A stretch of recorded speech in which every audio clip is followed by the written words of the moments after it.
Hey guys, Jay here with BTP again. I'm going to show you a really quick hip warm-up today. It's going to be hip abduction. You're going to do it in a side lie or laying on your side position. Important thing here is that it happens at the hip, not at the oblique. So I'll show you the difference between the two as we go through. And I'll show you kind of three different positions. So our goal here is to hit glute med, and that's that muscle here on the side. It's a fairly broad muscle.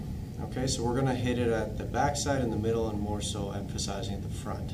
Our goal is to keep the hips in the same position, just rotating the leg before we start. And then I'm going to show you how to do the clamshell as well. For the clamshell, you'll need a TheraBand if you have it, or you can use a different band. And the difficulty is going to depend on what you can handle. So, you're going to start in a side lie position. Okay.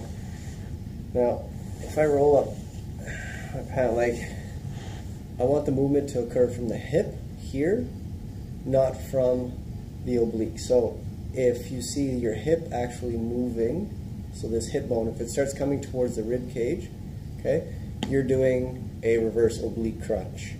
Okay, we want to keep this to the glute med or the hip abduction muscle. So knee is going to point down to the ground, hip is going to stay forward, and you're going to lift straight up and back down. Now, as soon as you stop moving at the hip, that's as high as you go. Okay? So you're going to come up, come down, you can do, let's say, 10 of those, and then we'll take the knee and the toe, point it forward, and we're going to do the same thing. Lift up and come down. Again, just focusing on that muscle here on the side of the hip, not the oblique. Okay?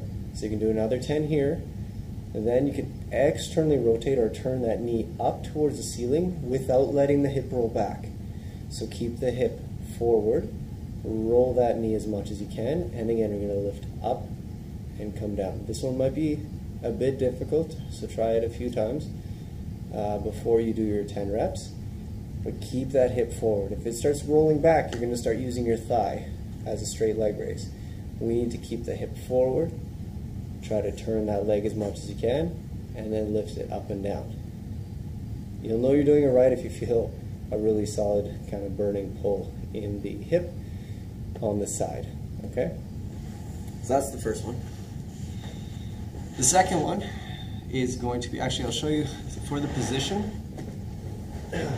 You want to line up your leg so it's a little bit behind you as you're lifting. So if my straight line was here, I'm going to pull my leg back a little bit, and then you're going to lift it this way. Okay?